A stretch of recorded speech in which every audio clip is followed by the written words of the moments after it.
Exercício aqui determina o domínio, a imagem e o campo de cada uma das relações listadas no exemplo 2, que é isso aqui daquelas 16 relações. Eu estou pedindo que você dê uma olhadinha aí, identificando domínio, imagem e campo e contradomínio, né? Domínio, imagem, campo e contradomínio dessas relações. Mas eu não vou pedir para vocês fazerem isso, não. Eu acredito que é fácil, né? Depois, se tiverem dúvida, tentem fazer e qualquer coisa pergunta aí. Eu só estou pedindo domínio, imagem e campo. Contradomínio não, porque contradomínio não é único. Tem vários contradomínios possíveis. Agora eu estou definindo aqui relações de equivalência, reflexividade, simetria, transitividade, relação de equivalência. Isso aí eu acredito que o pessoal de computação aí já estudou, né? Tem quantos de computação aqui? Eu estou vendo... Samuel é de computação também? Eu acho que é, né? Então, se for, então eu tô... Pronto, então eu tô vendo pelo menos 3. Não sei se Tatiana é ou é de outro. Eu acho que é de outro curso, né?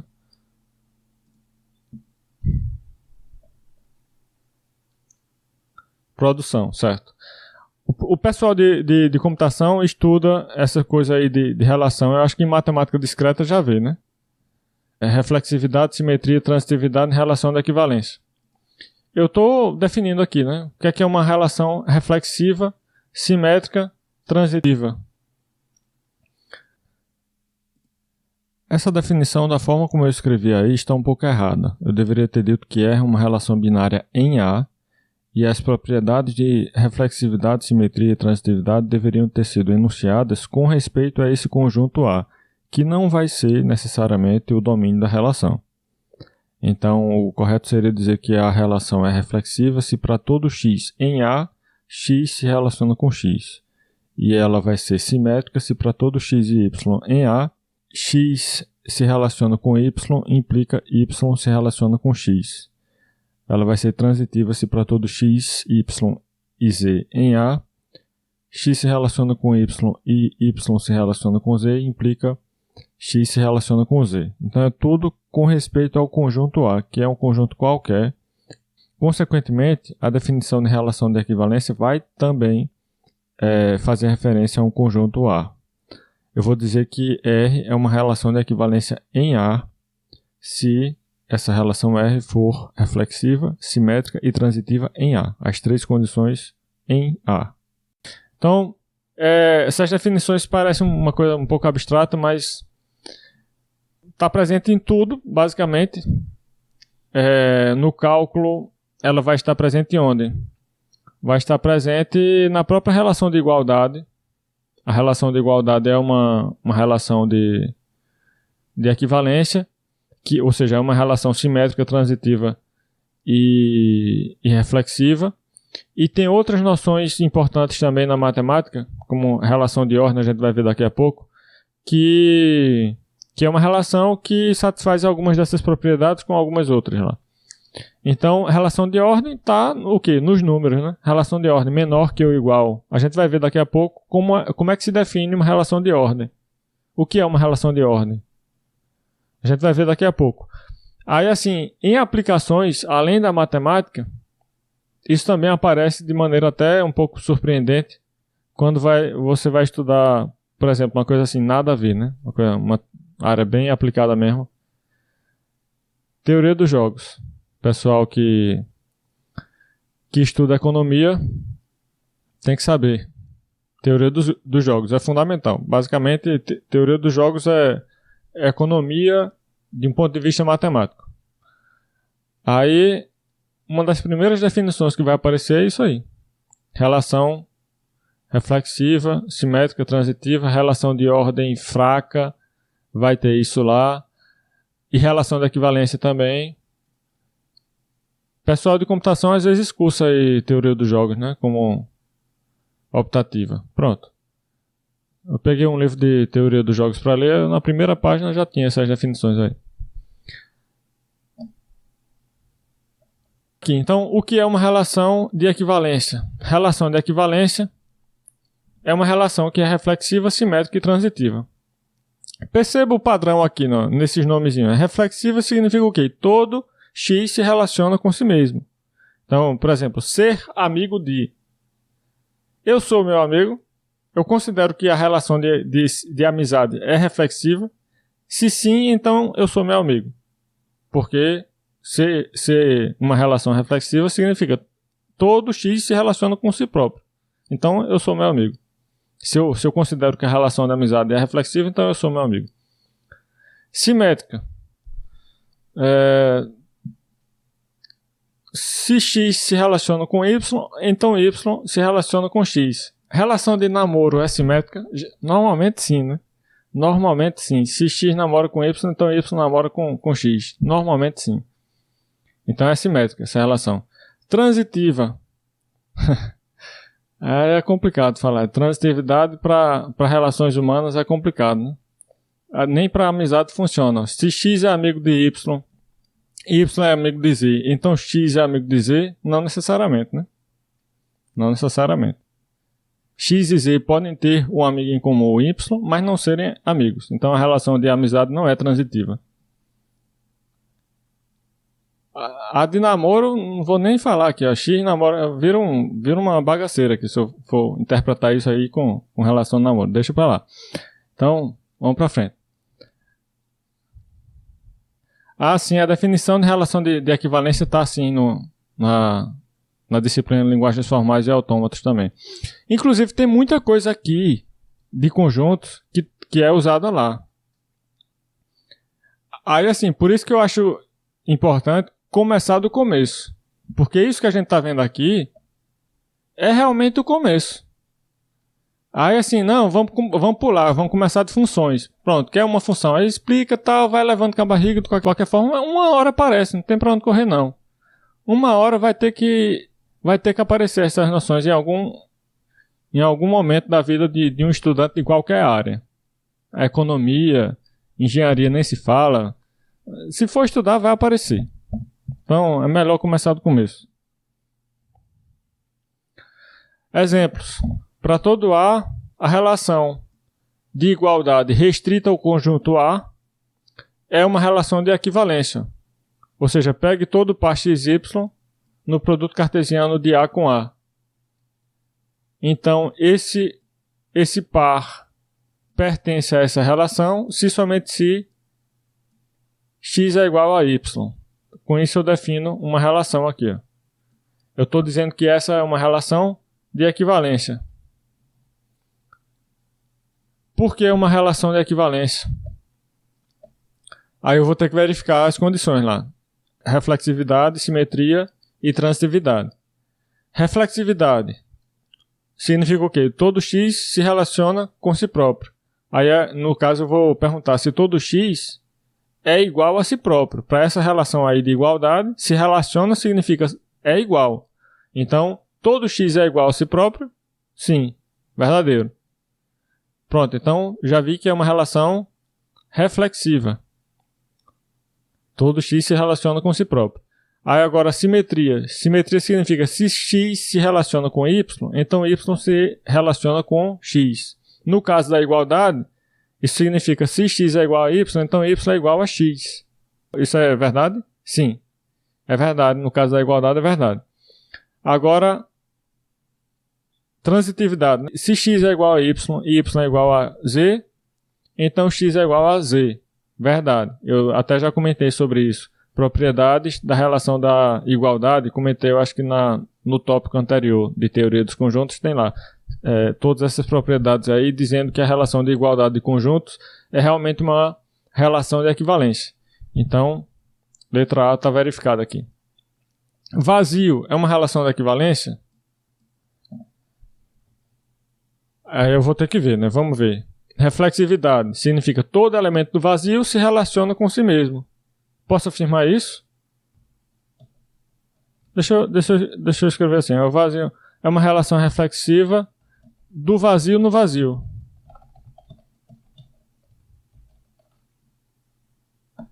Ou seja, eu estou considerando que A é vazio e R é a relação vazia. Então, o X que eu vou pegar aí vai ser do conjunto A. Eu preciso verificar que para todo x em A, o par x pertence a R. É isso que eu preciso verificar. Reflexividade é isso. Para todo x em A, o par x pertence a R. Só que no caso, A é vazio e R também. Então isso vai ficar para todo x no vazio, o par x pertence ao vazio. Para todo x no vazio, o par x pertence ao vazio. Isso é verdadeiro, isso aí? Sim, porque começa com para todo x no vazio. Qualquer coisa que eu diga que comece com para todo x no vazio é verdade. Então isso aí é verdadeiro. Verdadeiro por vacuidade. Logo, essa R vazia é uma relação reflexiva.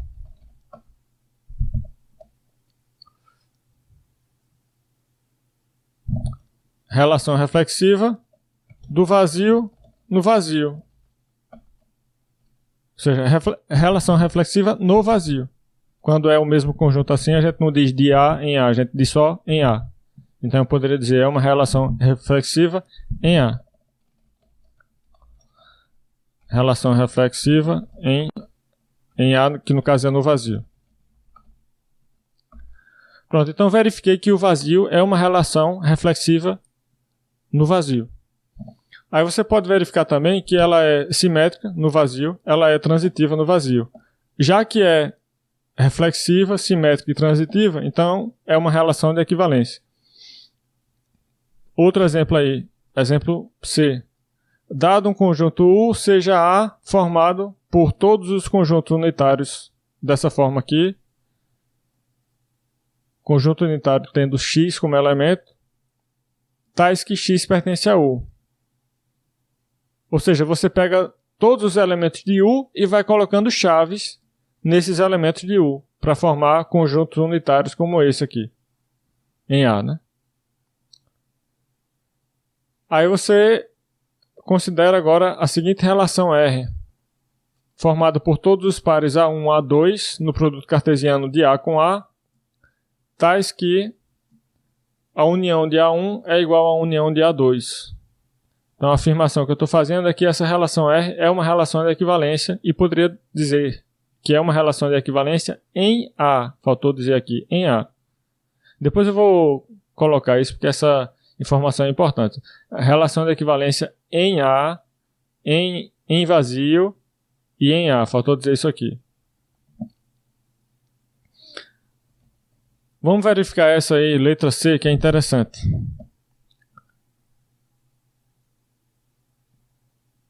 Por exemplo, como é que eu poderia verificar? Agora eu vou verificar só a segunda condição, que é de simetria. Para o item B, eu só verifiquei a primeira, que é de reflexividade. Deixo como exercício verificar as outras, que é simetria e transitividade. Para o item C, eu vou verificar aqui simetria. Deixo como exercício verificar reflexividade e transitividade. Então vamos lá. Como é que eu verifico simetria para a letra C aí? Simetria significa sempre que x se relaciona com y por R, então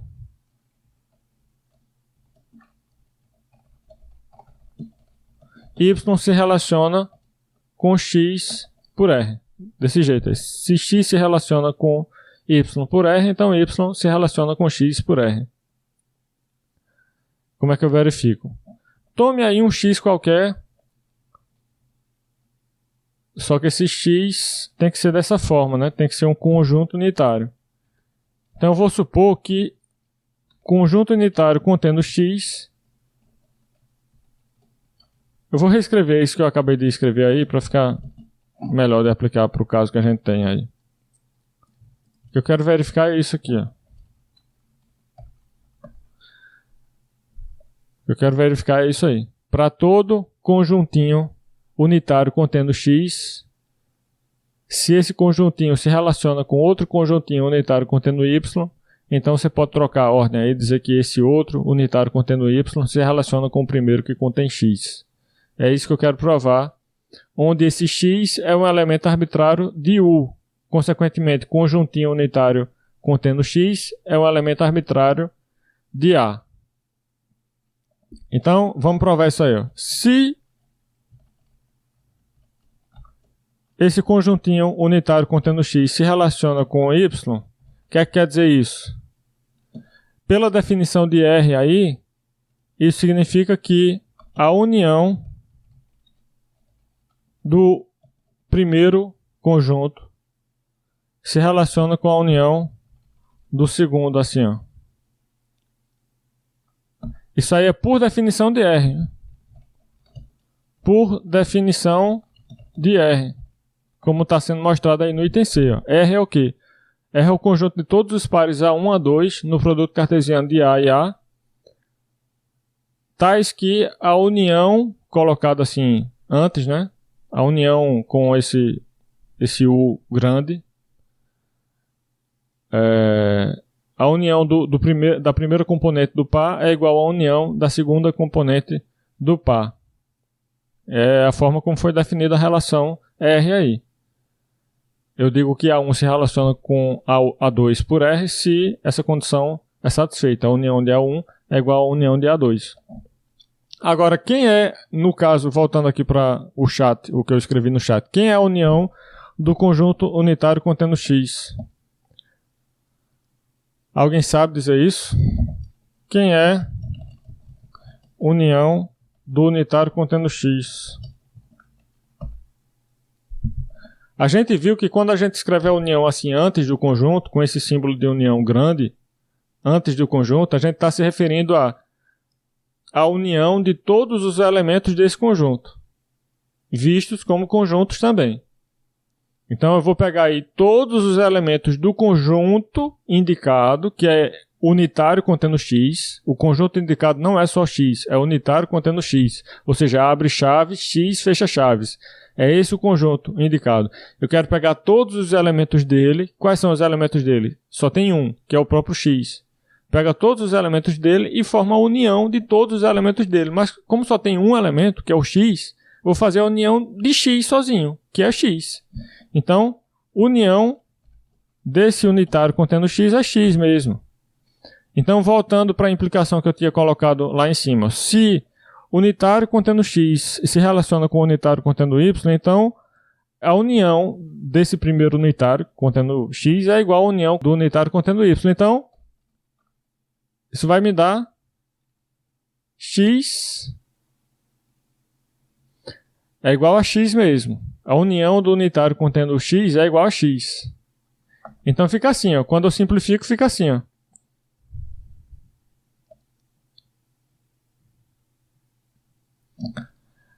Continuando agora. Já que X é igual a Y é igual a X, porque eu sei que a igualdade é simétrica. Aí agora eu volto a escrever união. No lugar de Y, eu coloco união de unitário contendo Y. No lugar de X, eu coloco união de unitário contendo X. Percebeu, né? Troquei Y por união de unitário contendo Y e troquei X por união de unitário contendo X. Ou seja, fiz a substituição contrária da que eu tinha feito no início.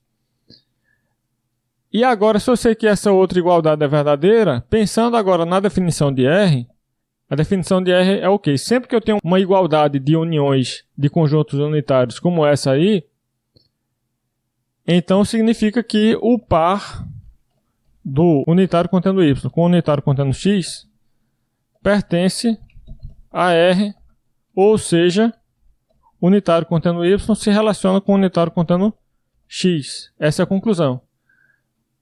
Então veja de onde eu parti e onde eu cheguei. A minha hipótese era esta.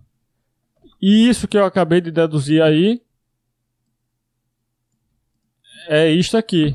Então, provamos o quê? Provamos que isto implica isto. Foi isso que eu provei. Ou seja, eu provei que R é simétrica. Eu troquei a ordem. Estava o primeiro relacionado com o segundo, ficou o segundo relacionado com o primeiro. Eu falei aí hipótese e tese. É bom aproveitar para explicar o que é hipótese e o que é tese na matemática, o que é uma coisa diferente da ciência natural, por exemplo. Na ciência natural, hipótese é o que seria chamado na matemática de conjectura. É uma coisa que você acha que poderia ser verdade e vai tentar provar que é verdade. Na matemática é um pouco diferente. A hipótese você nem acha nem desacha que é verdade. Você supõe. Supõe para quê? Para mostrar que ela é verdade? Não, você supõe para mostrar que outra coisa é verdade. Hipótese é o que você supõe e tese é aquilo que você tenta deduzir a partir daquilo que você supôs, certo? Então, quando você prova um teorema dessa forma, P implica Q, no caso aí a hipótese é P e a tese é Q, mas isso é no contexto de prova de teorema matemático. A gente viu que na lógica, em geral, a gente chama esse P aí de parte antecedente e Q de parte consequente. Mas se P implica Q e for visto como um teorema da matemática, você pode também chamar o P de hipótese e Q de tese. Então, está provado aí aquilo que eu disse que eu iria provar, né? Que a relação R do item C é uma relação simétrica. Então, não vai dar para fazer tudo aqui, a verificação dos outros itens, mas eu recomendo que vocês tentem fazer o que ficou faltando. O item D está dizendo que se A é diferente do vazio, então a relação de pertinência restrita a esse conjunto A, ou seja, considerando apenas x e y em A, não é uma relação de equivalência, pois não é reflexiva. Exercício, tente mostrar isso. Não é reflexiva essa relação aqui, é fácil. Agora vai envolver conhecimentos de aulas anteriores. É só uma frasezinha só. Vou dizer logo, x não pertence a x, pronto. É esse o motivo porque essa relação não é uma relação de equivalência. Porque x não pertence a x, aí já quebra a reflexividade. Aqui no item E, para todo A com pelo menos dois elementos distintos, essa relação de inclusão restrita a A, ou seja, considerando que x e y são elementos de A, não é uma relação de equivalência. A relação de inclusão restrita a A não é uma relação de equivalência, pois não é simétrica. Na verdade, a condição de A ter pelo menos dois elementos não é suficiente para garantir que essa relação não seja simétrica. Nós poderíamos pensar num conjunto A com dois elementos, digamos Azinho e Bzinho. Azinho não está contido em Bzinho e Bzinho não está contido em Azinho. Nesse caso, a relação seria simétrica, porque poderíamos dizer que para todo x e todo y em A, se x está contido em y, então y está contido em x. Isto seria verdade por vacuidade, já que estamos supondo que os únicos elementos de A são Azinho e Bzinho, e nem Azinho está contido em Bzinho, nem Bzinho está contido em Azinho. Então, em geral, a única coisa que podemos afirmar é que existe um conjunto A tal que essa relação de inclusão restrita a esse conjunto A não é simétrica.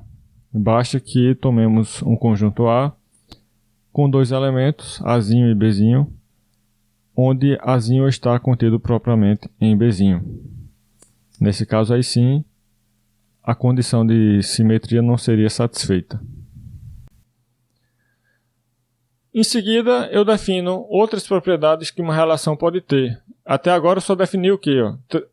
4 propriedades aqui, sendo que a quarta é uma conjunção das 3 primeiras. Eu defini reflexividade, simetria, transitividade, e depois disse que a relação é uma relação de equivalência se tiver tudo isso aqui, todas essas 3 primeiras propriedades, reflexividade, simetria e transitividade. Aí, eu agora vou definir outras 3 propriedades que uma relação pode ter. Aqui, de novo, eu escrevi essa definição de maneira um pouco errada. Era para eu ter dito que R é uma relação binária em A, e então ter enunciado as propriedades de antissimetria, assimetria e reflexividade, fazendo referência a esse conjunto A. Então eu vou mostrar aqui agora como é que eu deveria ter escrito. Seja R uma relação binária em A, dizemos que R é uma relação antissimétrica se para todo x e y em A, x relaciona-se com y e y se relaciona com x, implica que x é igual a y. Por exemplo, relação de ordem como menor ou igual é uma relação antissimétrica. Se x menor que ou igual a y e y menor que ou igual a x, pensando em menor que ou igual no contexto de números mesmo, então x é igual a y. Isso é um exemplo de uma relação antissimétrica. Assimétrica. Para todo x e y em A, x relaciona-se com y, implica que y não se relaciona com x. Se isso acontece, é uma relação assimétrica. Perceba que é diferente da antissimetria. Essas duas aqui são diferentes, apesar do nome parecido. Assimetria é uma coisa, antissimetria é outra coisa. Irreflexividade. Para todo x em A, x não se relaciona com x. Aí assim, eu nem coloquei muitos exemplos dessa parte aqui. Se eu estou definindo aqui também ordem, relação de ordem, né, estrita e restrita, elementos comparáveis e relação de ordem total, mas falta colocar exemplos.